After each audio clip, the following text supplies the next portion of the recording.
Assalamualaikum warahmatullahi wabarakatuh. Nahmadullahil azim wa nusalli ala rasulil kareem amma ba'd.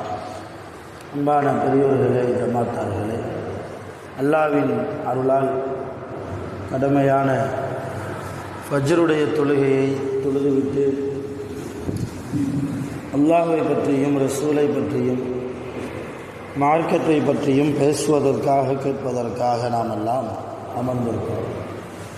ரப்பு சுப்ஹானஹு வ தஆலா நம்முடைய எல்லா அமல்களையும் பரிபூர்ணமாக கபூல் செய்வானாக. ஆமீன்.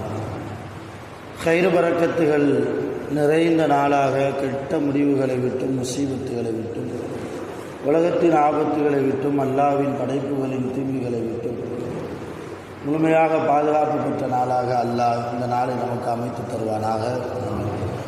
சங்கையான பெருமக்களே, 4 விஷயங்கள்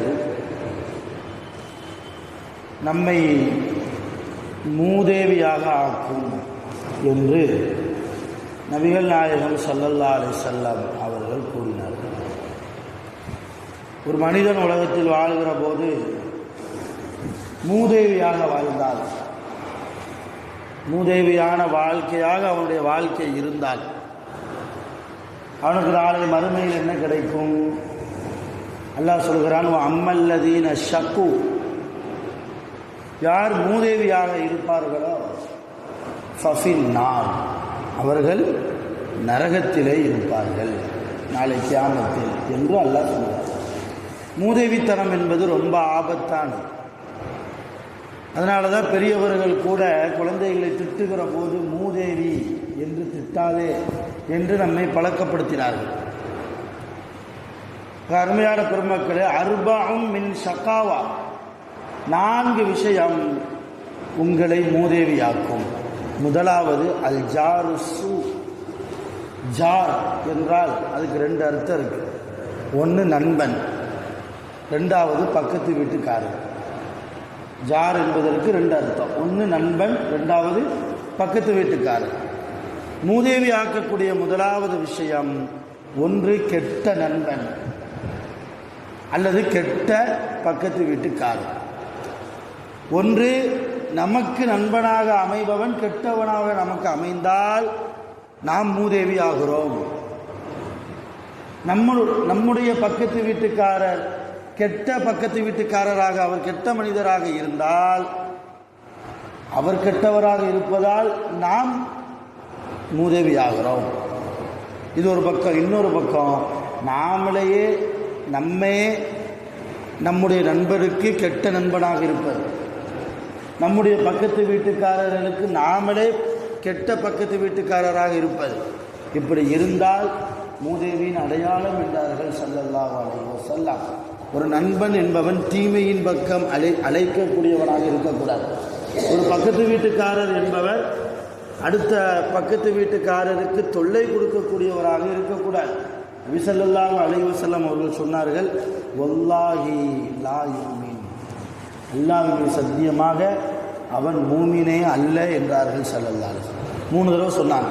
வல்லாஹி லா யுமின், வல்லாஹி லா யுமின், வல்லாஹி லா யுமின், அல்லாஹ்வின் சத்தியமாக அவன் மூமினே கிடையாது. சஹாபாக்கள் கேட்டாங்க, அவன்னா யார்?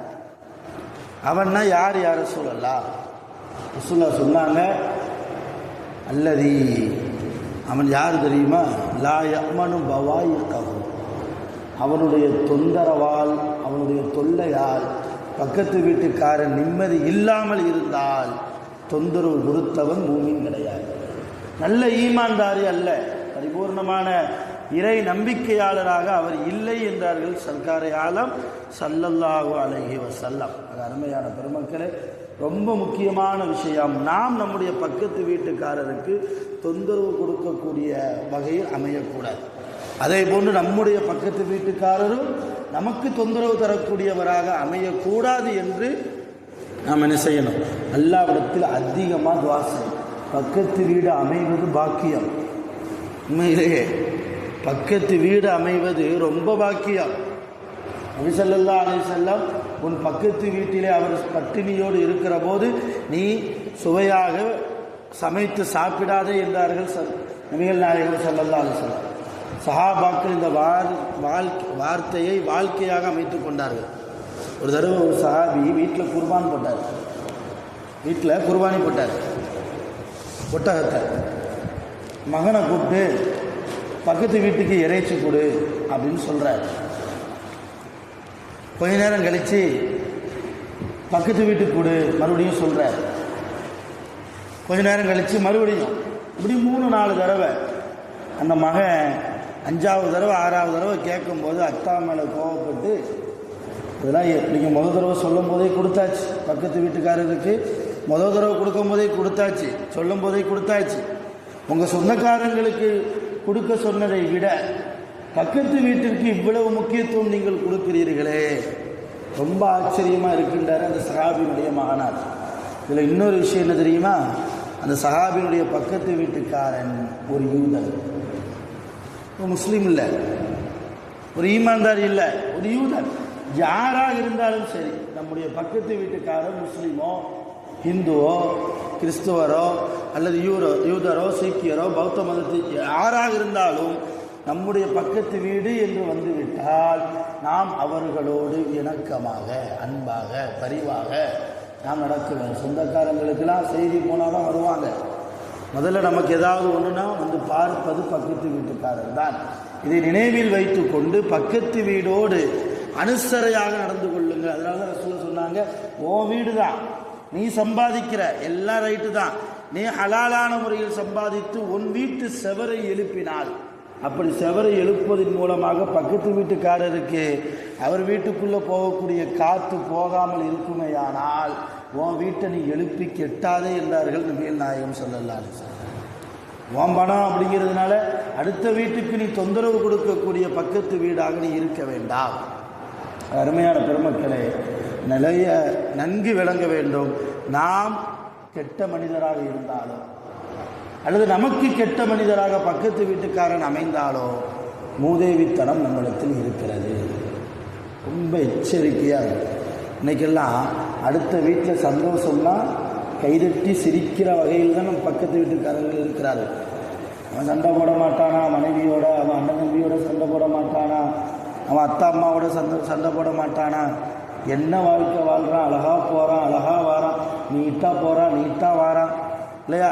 எங்கேருந்து தான் இவனுக்கு இவ்வளோ கிடைக்குதோ, 2 மாடி கட்டிட்டா, 2 கார் வாங்கிட்டா, வைத்தறிச்சல் படக்கூடியவர்களாக இன்றைக்கு பக்கத்து வீட்டுக்காரர்கள்.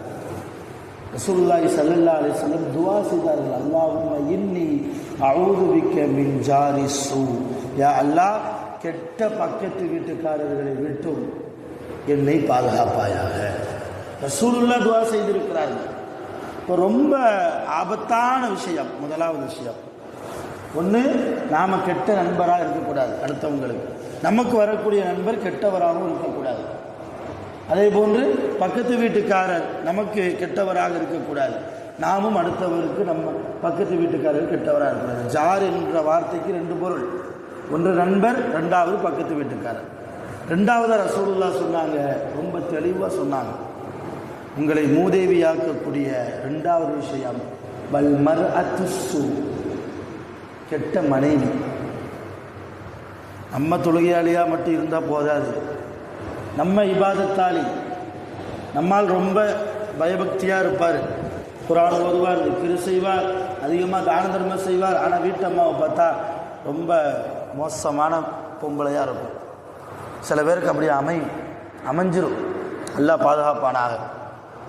அப்போது அந்த கெட்ட மனைவி நமக்கு அமைந்தாலும் நமக்கு மூதேவி, நம்மை மூதேவித்தனமாக அது மாற்றிவிடும். நபிகள் நாயகம் ஸல்லல்லாஹு அலைஹி வஸல்லம் தன் மனைவிமார்களை எச்சரித்து கொண்டே இருந்தார்கள், கெட்ட மனைவிமார்களாக நீங்கள் ஒருபோதும் எனக்கு ஆகிவிடாதீர்கள். ரசூலுல்லாஹ் மனைவிமார்களுக்கு கொஞ்சம் செலவுக்கு பணம் கொடுப்பாங்க. ஒரு மாதத்துக்கு தேவையானது ஃபுல்லாக ஒரு நாளைக்கு கொடுத்துருவாங்க. இடையில வந்து என்கிட்ட கேட்காத, இதை வச்சு ஒரு மாதம் ரன் பண்ணிக்க குடும்பத்தை அப்படின்னு சொல்லி ஒரு தொகையை கொடுப்பாங்க. அந்த தொகை சில மனைவிமார்களுக்கு போதுமானதாக இல்லை. இன்னும் எக்ஸ்ட்ரா தந்தால் நல்லா இருக்குமே அப்படின்னு ஆசை.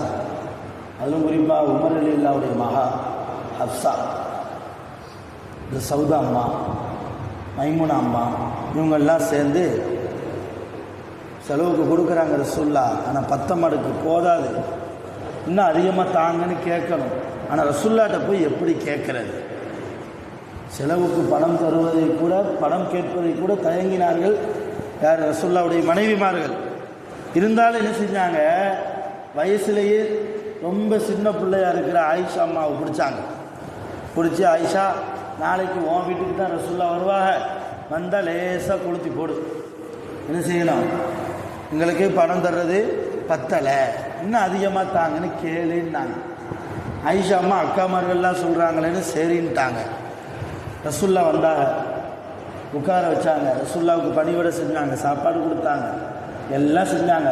லேசாக பேச்சை போட்டாங்க, இல்லை கொஞ்சம் அதிகப்படுத்தி தந்தால் நல்லா இருக்குங்க.